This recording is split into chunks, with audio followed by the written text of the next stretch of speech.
அன்புள்ள ஜெம் தொலைக்காட்சி நேயர்களே வணக்கம்.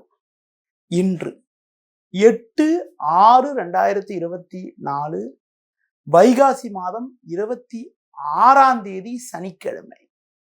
துதிகை திதி பகல் 3:56 வரை, பின்பு வளர்பிறை திருத்திகை. திருவாதிரை நட்சத்திரம் இரவு 7:42 வரை, பின்பு புனர்பூச நட்சத்திரம். நாள் முழுவதும் சித்த யோகம். ராகு காலம் காலை 9 மணி முதல் 10:30 வரை, யமகண்டம் மதியம் 1:30 முதல் 3 மணி வரை, சுப உரைகள் காலை 7 மணி முதல் 8 மணி வரை, பகல் 10:30 முதல் 12 மணி வரை, மாலை 5 மணி முதல் 7 மணி வரை, இரவு 9 மணி முதல் 10 மணி வரை. இனி இன்றைய கிரக அமைப்புகள். மேஷ ராசியில் செவ்வாய், ரிஷப ராசியில் சூரியன், சுக்கிரன், குரு, புதன், மிதுன ராசியில் சந்திரன், கன்னி ராசியில் கேது, கும்ப ராசியில் சனி, மீன ராசியில் ராகு. இனி இன்றைய ராசி பலன். மேஷ ராசி நேயர்களே, உங்கள் ராசிக்கு 3ஆம் வீட்டில் சந்திரன், ஜென்ம ராசியில் செவ்வாய் சஞ்சரிப்பது நல்ல அமைப்பாகும். உங்களுடைய முயற்சிகளுக்கு நல்ல ஒரு ஆதரவு கிடைக்கும். குரு, சுக்கிரன், புதன் போன்ற கிரகங்கள் 2ஆம் வீட்டில் சஞ்சரிப்பதால் குடும்பத்தில் பண வரவுகள் மிக மிக நன்றாக இருந்து ஒரு வளமான பலன்களை பெறக்கூடிய ஒரு வாய்ப்புகள் உண்டு. கணவன் மனைவியிடையே ஒற்றுமையானது மிக மிக சிறப்பாக இருக்கும். அது மட்டும் இல்லாமல் நெருங்கியவர்களின் ஆதரவு மிக மிக நன்றாக இருந்து குடும்பத்தில் மகிழ்ச்சி ஏற்படும். நீண்ட நாட்களாக தடைப்பட்ட சுபகாரியங்கள் எல்லாம் கூட தற்போது ஒரு நல்ல செய்தி கிடைத்து மகிழ்ச்சி ஏற்படும். தொழில் ரீதியாக புதிய யுக்திகளை பயன்படுத்தி ஒரு நல்ல நிலையினை நீங்கள் அடையக்கூடிய ஒரு வாய்ப்புகள் உங்களுக்கு உண்டு. வேலைக்கு செல்பவர்களுக்கு எடுத்த காரியத்தை குறித்த நேரத்தில் செய்து முடிக்கக்கூடிய ஒரு பலம் உங்களுக்கு உண்டாகும். அது மட்டும் இல்லாமல் அதிகாரிகளுடைய ஆதரவு மிக மிக சிறப்பாக இருப்பதால் நீங்கள் மன நிம்மதியுடன் பணிபுரியக்கூடிய ஒரு வாய்ப்பு ஏற்படும். மேலும் வளமான பலன்களை நீங்கள் அடைவதற்கு குறிப்பாக முருக வழிபாடு மேற்கொள்வது மிக மிக நல்லது. ரிஷப ராசி நேயர்களே, ஜென்ம ராசியில் சூரியன், 2இல் சந்திரன், 12இல் செவ்வாய் சஞ்சரிப்பதால் எதிலும் சற்று நிதானத்தோடு செயல்பட வேண்டிய நாளாக இன்றைய நாள் இருக்கிறது. முன்கோபத்தை சற்று குறைத்துக் கொள்ள வேண்டும். கணவன் மனைவியிடையே ஒன்றுமே இல்லாத விஷயத்திற்கு கூட கருத்து வேறுபாடுகள் ஏற்படலாம். முடிந்தவரை எதிலும் சற்று பொறுமையோடு இருக்க வேண்டும். தொழில் ரீதியாக பார்க்கின்ற பொழுது நீங்கள் நினைப்பது ஒன்று, நடப்பது ஒன்றாக இருக்கும். வேலைக்கு செல்பவர்களுக்கு பணியில் தேவையில்லாத பிரச்சனைகள் எல்லாம் ஏற்படக்கூடிய ஒரு நிலையானது இன்றைய நாளில் இருக்கிறது. அதிகாரியிடம் பேசுகின்ற போது சற்று பொறுமையோடு நிதானத்தோடு இருந்தால் ஒரு சில வளமான பலன்களை நீங்கள் பெறக்கூடிய ஒரு வாய்ப்புகள் உங்களுக்கு உண்டு. மேலும் வளமான பலன்களை இன்றைய நாளில் நீங்கள் அடைவதற்கு குறிப்பாக சிவன் ஸ்தலங்களுக்கு சென்று வருவது மிக மிக நல்லது. மிதுன ராசி நேயர்களே, உங்கள் ராசியில் சந்திரன், லாபஸ்தானமான 11ஆம் வீட்டில் செவ்வாய் சஞ்சரிப்பதால் நல்ல வாய்ப்புகள் உங்களுக்கு கிடைக்கும்.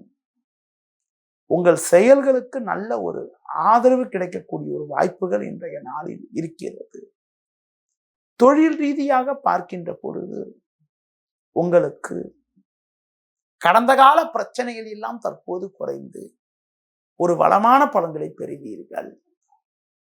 உங்களுக்கு இருந்த மறைமுக எதிர்ப்புகள் தற்போது விலகி நல்ல ஒரு முன்னேற்றத்தை நீங்கள் அடையக்கூடிய வாய்ப்புகள் உங்களுக்கு உண்டு. குறிப்பாக வெளிநபர்களிடம் பேசுகின்ற பொழுது பேச்சை குறைத்தால் ஒரு வளமான பலன்களை அடையக்கூடிய ஒரு வாய்ப்புகள் உங்களுக்கு இருக்கிறது. உத்தியோக ரீதியாக பார்க்கின்ற பொழுது நீங்கள் சிறப்பாக செயல்படுவீர்கள் என்றாலும் உடன் வேலை செய்பவர்கள் உங்கள் மீது வீண் பழிச்சொற்களை சொல்லக்கூடிய ஒரு சூழ்நிலையானது இருப்பதால் ஒவ்வொரு விஷயத்திலும் சற்று கண்ணும் கருத்துமாகவும் நிதானமாகவும் செயல்படுவது மிக மிக நல்லது. மேலும் வளமான பலன்களை இன்றைய நாளில் நீங்கள் அடைவதற்கு லட்சுமி நரசிம்மரை வழிபாடு செய்வது மிக மிக நல்லது. கடக ராசி, உங்கள் ராசிக்கு லாபஸ்தானமான 11ஆம் வீட்டில் சூரியன், சுக்கிரன், குரு, புதன் போன்ற கிரகங்கள் சஞ்சாரம் செய்வதால் நீண்ட நாளிய கனவுகள் எல்லாம் கூட வருகின்ற நாட்களிலும் இன்றிலும் கைகூடக்கூடிய ஒரு வாய்ப்புகள் உண்டு. உங்களுக்கு உள்ள பிரச்சனைகள் எல்லாம் தற்போது தீர்ந்து மனமகிழ்ச்சி ஏற்படும். பண வரவுகள் மிக மிக நன்றாக இருக்கும். கொடுத்த வாக்குறுதிகளை எளிதில் காப்பாற்றுவீர்கள். செவ்வாய் 10ல் இருப்பதால் இருக்கக்கூடிய இடத்தில் உங்களுடைய மதிப்பும் மரியாதையும் அதிகரிக்கும். நண்பர்கள் மூலமாக ஒரு சில வளமான பலன்களை பெறுவீர்கள். உங்கள் ராசிக்கு விரயஸ்தானமான 12ஆம் வீட்டில் சஞ்சரிப்பதால் தேவையில்லாத பயணங்கள் ஏற்படலாம். தேவையற்ற பயணங்களை தள்ளி வைப்பது, பணம் கொடுக்கல் வாங்கல் விஷயத்தில் சற்று நிதானத்தோடு இருப்பது நல்லது. தொழில் வியாபாரத்தில் ஒரு சில வளமான பலன்களை பெறக்கூடிய ஒரு வாய்ப்புகள் உங்களுக்கு உண்டு. உத்தியோகத்தில் இருப்பவர்களுக்கு நல்ல வாய்ப்புகள் உங்களுக்கு கிடைக்கும் என்றாலும் குறிப்பாக அதிகாரியிடம் பேசுகின்ற போது சற்று பொறுமையோடு இருந்தால் ஒரு வளமான பலன்களை பெறலாம். குறிப்பாக அதிகாரிகள் ஆதரவு உங்களுக்கு சிறப்பாக இருப்பதால் ஏற்ற மிகுந்த பலன்களை பெறக்கூடிய ஒரு வாய்ப்புகளும் உங்களுக்கு உண்டு. இன்றைய நாளில் ஒரு வளமான பலன்களை நீங்கள் பெறுவதற்கு பெருமாள் வழிபாடு மேற்கொள்வது மிக மிக நல்லது. சிம்ம ராசி நேயர்களே, உங்கள் ராசிக்கு லாபஸ்தானமான 11ஆம் வீட்டில் சந்திரன் நல்ல வலுவாக அமைய பெற்று தொழில் ஸ்தானமான 10ஆம் வீட்டில் சூரியன், சுக்கிரன், புதன் போன்ற கிரகங்கள் சஞ்சாரம் செய்வது நல்ல அமைப்பாகும். இதன் காரணமாக இருக்கக்கூடிய இடத்தில் உங்களுடைய செல்வம், செல்வாக்கு, பெயர், புகழ் மேலோங்கக்கூடிய ஒரு அமைப்பானது இருக்கிறது. நீங்கள் மேற்கொள்ளக்கூடிய முயற்சிகளுக்கு நல்ல ஆதரவு கிடைக்கும். கொடுத்த வாக்குறுதிகளை எளிதில் காப்பாற்றக்கூடிய ஒரு பலமும் வலிமையும் உண்டாகும். நண்பர்கள் மூலமாக ஒரு சில பலமான பலன்களை பெறக்கூடிய ஒரு வாய்ப்புகள் உங்களுக்கு உண்டு. தொழில் ரீதியாக பார்க்கின்ற பொழுது ஒரு நல்ல ஒரு வளர்ச்சியினை நீங்கள் அடைவீர்கள். கடந்த கால பிரச்சனைகள் எல்லாம் தற்போது குறைந்து ஒரு வளமான பலன்களை பெறுவீர்கள். கூட்டாளிகளை சற்று அனுசரித்து செல்வதன் மூலமாக ஏற்ற மிகுந்த பலன்களை பெறக்கூடிய ஒரு வாய்ப்புகள் உங்களுக்கு உண்டு. உத்தியோக ரீதியாக பார்க்கின்ற பொழுது உங்களுக்கு நல்ல வாய்ப்புகள் உங்களுக்கு கிடைக்கும் என்றாலும் உடன் வேலை செய்பவர்கள் உங்கள் மீது வீண் பழிச்சொற்களை சொல்லக்கூடிய ஒரு சூழ்நிலையானது இருப்பதால் எதிலும் சற்று பொறுமையோடு நிதானத்தோடு இருப்பது, வீண் வாக்குவாதங்களை தவிர்ப்பது மிக மிக நல்லது. மேலும் வளமான பலன்களை இன்றைய நாளில் நீங்கள் அடைவதற்கு குறிப்பாக துர்க்கை அம்மனுக்கு தீபம் ஏற்றுவது மிக மிக சிறப்பு.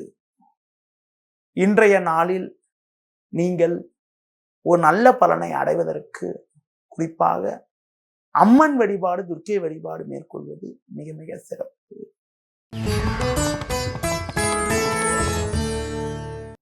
கன்னி ராசி நேயர்களே, உங்கள் ராசிக்கு தொழில் ஸ்தானம் என வர்ணிக்கப்படக்கூடிய 10ஆம் வீட்டில் சந்திரன் வலுவாக அமைய பெற்று குறிப்பாக பாக்கியஸ்தானமான 9ஆம் வீட்டில் சுக்கிரன், குரு, புதன் போன்ற கிரகங்கள் சஞ்சரிப்பது மிகவும் அற்புதமான அமைப்பாகும். இதன் காரணமாக ஒரு ஏற்ற மிகுந்த பலன்களை நீங்கள் பெறக்கூடிய ஒரு வாய்ப்புகள் உங்களுக்கு உண்டு. எடுத்த காரியத்தை சிறப்பாக செய்து முடிக்கக்கூடிய ஒரு பலம் உண்டாகும். நல்ல வாய்ப்புகள் உங்களுக்கு கிடைக்கும். நண்பர்கள் மூலமாக ஒரு சில வளமான பலன்களை பெறுவீர்கள். தொழில் ரீதியாக பார்க்கின்ற பொழுது நீங்கள் சாமர்த்தியமாக செயல்பட்டு அதிகப்படியான லாபத்தை ஈட்டக்கூடிய ஒரு வாய்ப்புகள் உங்களுக்கு உண்டு. வேலைக்கு செல்பவர்களுக்கு கடந்த கால பிரச்சனைகள் எல்லாம் தற்போது குறைந்து ஒரு நல்ல முன்னேற்றத்தை அடையக்கூடிய ஒரு வாய்ப்புகள் உங்களுக்கு இருக்கிறது. நண்பர்கள் மூலமாக ஒரு சில பலமான பலன்களை பெறுவீர்கள். உடல் ரீதியாக இருந்த பாதிப்புகள் எல்லாம் ஓரளவுக்கு விலகி எதிலும் சுறுசுறுப்பாக செயல்படுவீர்கள். மேலும் வளமான பலன்களை நீங்கள் அடைவதற்கு முருக வழிபாடு மேற்கொள்வது மிகவும் சிறப்பு. துலா ராசி நேயர்களே, உங்கள் ராசிக்கு 6ஆம் வீட்டில் ராகு, பாக்கியஸ்தானமான 9ஆம் வீட்டில் சந்திரன் சஞ்சரிப்பதால் உங்களுக்கு இருந்த நெருக்கடிகள் எல்லாம் தற்போது குறைந்து ஒரு சில வளமான பலன்களை பெறுவீர்கள். கடந்த 2 நாட்களாக இருந்த மனக்குழப்பங்கள் எல்லாம் தற்போது விலகி மன அமைதி ஏற்படக்கூடிய ஒரு வாய்ப்புகள் உண்டு. நெருங்கியவரிடம் இருந்து வந்த கருத்து வேறுபாடுகள் எல்லாம் சற்று குறைந்து நிம்மதியானது ஏற்படும். குடும்பத்தில் சின்ன சின்ன நெருக்கடிகள் இருந்தாலும் உங்களின் தனித்திறமை காரணமாக எதையும் சமாளிக்கக்கூடிய ஒரு பலம் உங்களுக்கு ஏற்படும். இன்றைய நாளில் உங்கள் ராசிக்கு 7இல் செவ்வாய், 8இல் சூரியன், குரு போன்ற கிரகங்கள் சஞ்சரிப்பதால் நெருங்கியவர்களை அனுசரித்து செல்வது, கொடுக்கல் வாங்கல் விஷயத்தில் சற்று பொறுமையோடு நிதானத்தோடு இருப்பது மிக மிக நல்லது. தொழில் ரீதியாக பார்க்கின்ற பொழுது கடந்த கால சோதனைகள் சற்று குறையும் என்றாலும் ஒவ்வொரு விஷயத்திலும் நீங்கள் நேரடியாக இருந்து செயல்பட்டால்தான் போட்ட முதலை எடுக்கக்கூடிய ஒரு வாய்ப்புகளும் இருக்கக்கூடிய பிரச்சனைகளை எதிர்கொள்ளக்கூடிய ஒரு பலமும் உண்டாகும். உத்தியோகத்தில் இருப்பவர்கள் பிறர் சொல்லக்கூடிய ஆசை வார்த்தைகளை நம்பாமல் உங்களுடைய பணியில் மட்டும் நீங்கள் சற்று கவனத்தோடு நிதானத்தோடு இருப்பது மிக மிக நல்லது. ஒரு சிலர் உங்களுடைய மனதை கலைக்க பார்ப்பார்கள். அதனால் எதிலும் சற்று கவனத்தோடு இருப்பது, ஏமாறாமல் இருப்பது மிக மிக நல்லது. இன்றைய நாளில் ஒரு வளமான பலன்களை நீங்கள் அடைவதற்கு தட்சிணாமூர்த்திக்கு நெய் தீபம் ஏற்றுவது மிக மிக சிறப்பு.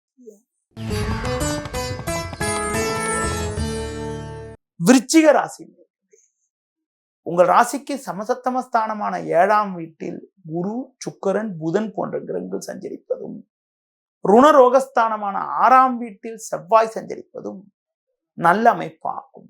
இதன் காரணமாக ஒரு சில வளமான பலன்களை அடையக்கூடிய வாய்ப்புகள் உங்களுக்கு உண்டு. உங்கள் செயல்களுக்கு நல்ல ஒரு ஆதரவு கிடைக்கும். எடுத்த பணியை சிறப்பாக செய்து முடிக்கக்கூடிய ஒரு பலம் உண்டாகும். தொழில் ரீதியாக ஒரு சில பலமான பலன்களை பெறக்கூடிய ஒரு வாய்ப்புகள் உங்களுக்கு இருந்தாலும் இன்று உங்களுக்கு 8ஆம் வீட்டில் சந்திரனானவர் சஞ்சரிப்பதால் தேவையில்லாத அலைச்சல்கள் ஏற்படும். எளிதில் முடிய வேண்டிய காரியங்கள் சற்று தாமதமாகும். ஒரு புறம் அனுகூலங்கள் இருந்தாலும் ஒரு புறம் தேவையற்ற மனக்குழப்பங்கள் இருக்கும். உத்தியோகத்திற்கவர்களுக்கு நீங்கள் சிறப்பாக செயல்பட்டாலும் எடுத்த பணியை முடிக்க முடியாத அளவிற்கு தேவையற்ற இடையூறுகள் ஏற்படும். உடன் இருப்பவர்களிடம் வீண் கருத்து வேறுபாடுகள் ஏற்படலாம். முடிந்தவரை பிறர் விஷயத்தில் தலையிடாமல் இருப்பது, புதிய முயற்சிகளை தவிர்ப்பது, தள்ளி வைப்பது மிக மிக நல்லது. இன்றைய நாளில் ஒரு சில அனுகூலமான பலன்களை நீங்கள் பெறுவதற்கு பெருமாள் வழிபாடு மேற்கொள்வது மிகவும் நல்லது. தனுசு ராசி நேயர்களே, சமசத்தமஸ்தானமான 7ஆம் வீட்டில் சந்திரன், 6இல் சூரியன், 3இல் சனி சஞ்சரிப்பது நல்ல அமைப்பாகும். இதன் காரணமாக ஒரு வளமான பலன்களை பெறக்கூடிய ஒரு வாய்ப்புகள் உண்டு. உங்கள் செயல்களுக்கு நல்ல ஆதரவு கிடைக்கும். எடுத்த பணியை சிறப்பாக செய்து முடிப்பீர்கள். தொழில் ரீதியாக ஒரு நல்ல ஒரு முன்னேற்றத்தை நீங்கள் அடையக்கூடிய ஒரு வாய்ப்புகள் உண்டு. வேலைக்கு செல்பவர்களுக்கு பணியில் ஒரு கௌரவமான நிலை ஏற்படும். புதிய பொருட்களை வாங்கக்கூடிய யோகமானது உங்களுக்கு உண்டு.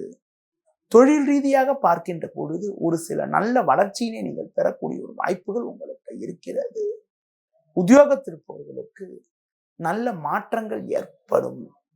பயணங்கள் மூலமாக ஒரு சில வளமான பலன்களை பெறுவீர்கள். வண்டி வாகனங்கள் மூலமாக சுப செலவுகள் ஏற்படலாம் என்பதால் எதிலும் சற்று கவனத்தோடு நிதானத்தோடு இருந்தால் ஒரு சில வளமான பலன்களை பெறக்கூடிய ஒரு வாய்ப்புகள் இன்றைய நாளில் உண்டு. மேலும் வளமான பலன்களை நீங்கள் அடைவதற்கு குறிப்பாக தட்சிணாமூர்த்தி வழிபாடு மேற்கொள்வது மிகவும் சிறப்பு. மகர ராசி, உங்கள் ராசிக்கு 6ஆம் வீட்டில் சந்திரன், 5ஆம் வீட்டில் குரு, சுக்கிரன், புதன் போன்ற கிரகங்கள் சஞ்சரிப்பது நல்ல அமைப்பாகும். உங்கள் வாழ்வில் ஒரு நல்ல மாற்றங்கள் ஏற்படும். புதிய பொருட்களை வாங்கக்கூடிய யோகமானது உங்களுக்கு உண்டு. தொழில் ரீதியாக ஒரு நல்ல ஒரு வளர்ச்சியினை நீங்கள் அடையக்கூடிய ஒரு வாய்ப்புகள் இன்றைய நாளில் உண்டு. வேலைக்கு செல்பவர்களுக்கு பணியில் ஒரு கௌரவமான நிலை ஏற்படும். கொடுத்த வாக்குறுதிகளை எளிதில் காப்பாற்றுவீர்கள். நண்பர்கள் மூலமாக ஒரு சில வளமான பலன்களை பெறக்கூடிய ஒரு யோகமானது உங்களுக்கு உண்டு. உத்தியோகத்திருப்பவர்களுக்கு ஒரு கௌரவமான நிலை ஏற்படும். சனியானவர் உங்கள் ராசிக்கு 2இல் சஞ்சரிப்பதால் பேச்சில் மட்டும் சற்று பொறுமையோடு இருந்தால் இருக்கக்கூடிய பிரச்சனைகளை சமாளித்து ஒரு சில வளமான பலன்களை பெறக்கூடிய ஒரு வாய்ப்புகள் உங்களுக்கு உண்டாகும். மேலும் வளமான பலன்களை நீங்கள் பெறுவதற்கு முருக வழிபாடு மேற்கொள்வது மிக மிக நல்லது.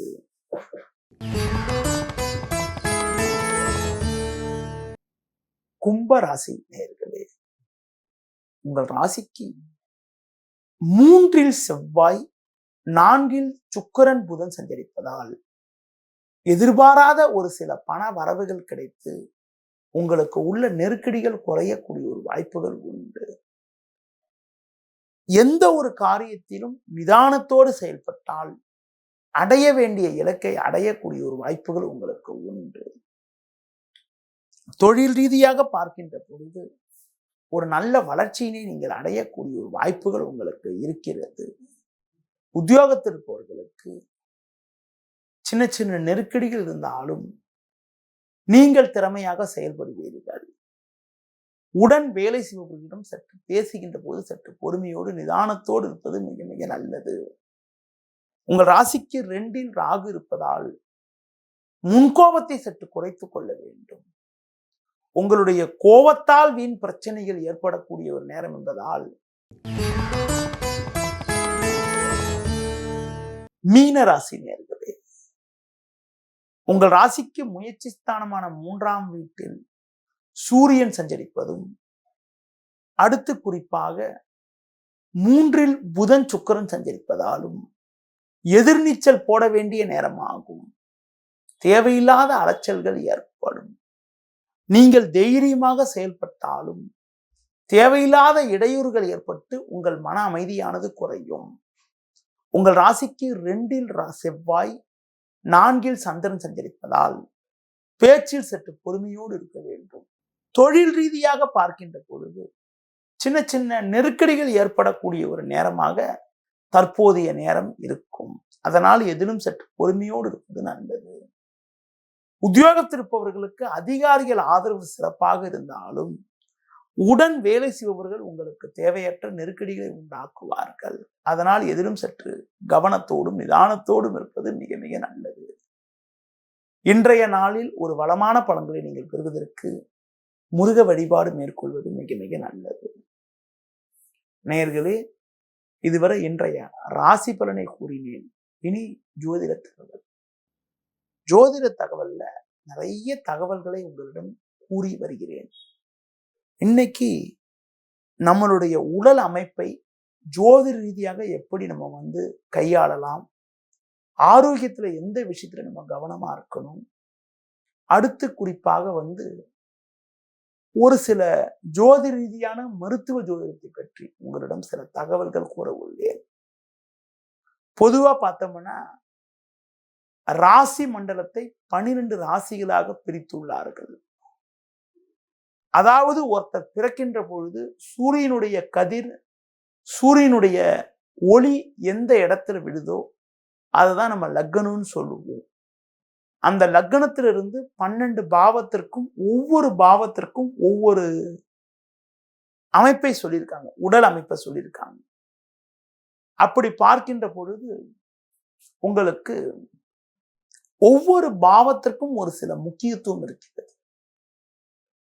லக்னம்னு போட்டிருக்காங்க பார்த்தீங்களா, அந்த லக்ன பாவத்தை கொண்டு ஒருத்தருடைய முக அமைப்பு, தலை சார்ந்த பகுதியில் இருக்கக்கூடிய உடல் பாதிப்புகள், 2ஆம் வீட்டை கொண்டு வலது கண், 3ஆம் வீட்டை கொண்டு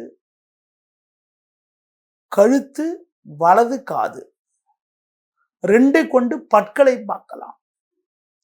4ஆம் வீட்டை கொண்டு இருதயம், நுரையீரல், மார்பகத்தை பற்றி பேசலாம். 5ஆம் வீட்டை கொண்டு, லக்னத்திலிருந்து 5ஆம் வீட்டை கொண்டு உங்களுக்கு ஒருத்தருடைய எண்ணங்கள், மேல் வயிறு போன்ற விஷயங்கள் தெரிஞ்சுக்கலாம். 6ஆம் வீட்டை கொண்டு கீழ் வயிறு, நோய்களை பற்றி தெரிஞ்சுக்கலாம். 7ஆம் வீடு இடுப்பு, பின்புறம், அடுத்து குறிப்பா விந்து போன்ற விஷயத்தை தெரிஞ்சுக்கலாம். பெண்கள் என்றால் உங்களுக்கு பார்த்தீங்கன்னா முக்கிய உறுப்புகளை பற்றி தெரிஞ்சுக்கலாம். 8ஆம் வீடு சிறுநீரகம், அந்தரக உறுப்பை குறிக்கக்கூடிய ஸ்தானமாகும். 9ஆம் வீடு தொடை, 10ஆம் வீடு முழங்கால், 11ஆம் வீடு கால், இடது காது, அடுத்து 12ஆம் வீடு பாதம், இடது கண். 12 பாவத்திற்கு எந்தெந்த பாவத்திற்கு எந்தெந்த விஷயத்தை குறிச்சிருக்காங்கன்றத சொன்ன நான். ஒரு லக்னத்திலிருந்து ஒரு குறிப்பிட்ட பாவம் பாதிக்கப்பட்டால் அவங்களுக்கு அந்த பாவ தொடர்பான விஷயங்கள்ல ஏதாவது ஒரு பிரச்சனைகள் ஏற்படுது. அதனை மட்டும் நீங்க ரொம்ப கவனமா பார்த்துக்கணும். ஒருத்தருடைய ஜாதகத்துல 12ஆம் வீடு ஒருத்தருக்கு பாதிக்கப்பட்டால் அவங்களுக்கு கண்டிப்பா பார்த்தீங்கன்னா கால் பாதத்துல பிரச்சனை, காலில் ஊனம், காலில் ஏதாவது அடிபடக்கூடிய ஒரு நிலையெல்லாம் உண்டாகுது. 12ஆம் வீட்டுல ஒரு பாவகிரகம், கடுமையான பாவகிரகம் இருக்குது. 12ஆம் அதிபதி நீச்சமா இருக்காரு, 12ல சனி வக்ரமா இருக்காரு. இந்த மாதிரிலாம் நிலை இருக்கிறவங்களுக்கு இந்த 12 தொடர்புடைய கிரகங்களுடைய தசாபுத்தி நடக்கின்ற பொழுது கால் பாதத்துல கண்டிப்பா பிரச்சனை, நடக்க முடியாத நிலைகள், காலில் ஏதாவது அடிபடுறது போன்றவை ஏற்படுது. அதே மாதிரிதாங்க ஒருத்தருக்கு 2ஆம் வீட்டுல பாவகிரகங்கள் அமையுது. கண்ணை குறிக்கக்கூடிய கிரகம்னு சொல்லக்கூடிய சூரியன், சுக்கிரன் போன்ற கிரகங்கள் 2ஆம் வீட்டுல பலகீனமா இருக்குது. அடுத்து பார்த்தீங்கன்னா 2ஆம் வீட்டுல ஒரு பாவகிரகங்களுடைய ஆதிக்கம் இருக்குதுன்னா அவங்களுக்கு வலது கண்ணில் ஏதாவது ஒரு பாதிப்புகள் ஏற்படுது.